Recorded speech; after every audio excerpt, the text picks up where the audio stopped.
Hello again, Class 2H. I hope you had some fun this morning, either drawing your family or finding a photo that we will include in our time capsule, and then writing some facts about each family member.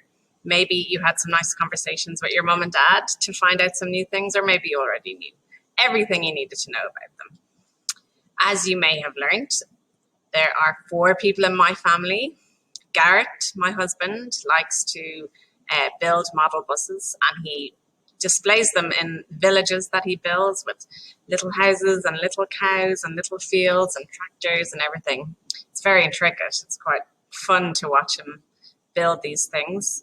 My son Andrew loves Lego. We have so much Lego in our house. And my daughter Leisha loves to draw. So you learned all that this morning.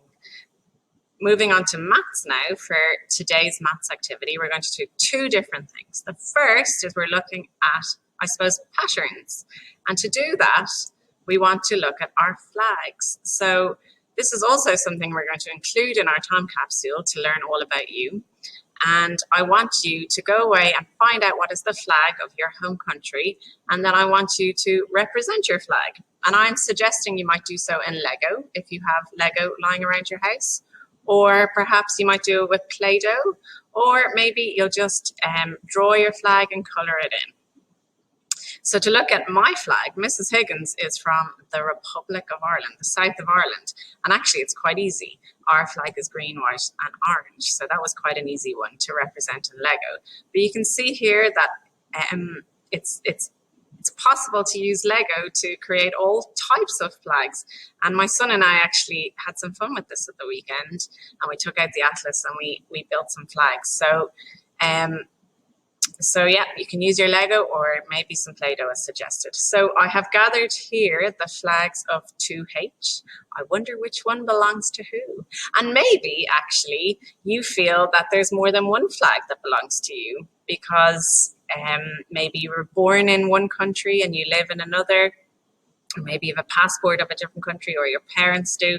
So perhaps you will build more than one flag for your time capsule, or you'll draw or whatever. So my children were born in Saudi Arabia, but they have Irish passports, so they will tell you that they are from 2 different countries, and perhaps that's the case for you. And maybe because you live in Brunei right now, you will also build the Brunei flag, excuse me, or draw it. So have a go. What I'm most interested in is having you look at the different colors and the different patterns as you create your flag. So I hope you have lots of fun with that. Don't forget to take a photo or to send me a video and tell me how you're getting on with that. And then don't forget to keep it, because we want to include it, obviously. The second part of our maths this morning is ordering numbers. And we're going to investigate what it means to put numbers in order, whether we're putting them in what's called ascending order from smallest to biggest, or descending order from biggest to smallest. So you can have a look at this video in your own time and listen to how we order numbers. And then I want you to write down the ages of all your family members and put them in order from biggest to smallest, as I have done here. You can see that Garrett is 43, Mrs. Higgins is 37, Andrew is 7, and Leisha is 4. More importantly, I want you to tell me how it is that you know that 43 is in fact a bigger number than 37. Yesterday we looked at partitioning. We know that in a 2-digit number, the first number represents the tens and the second number represents the ones, or the units.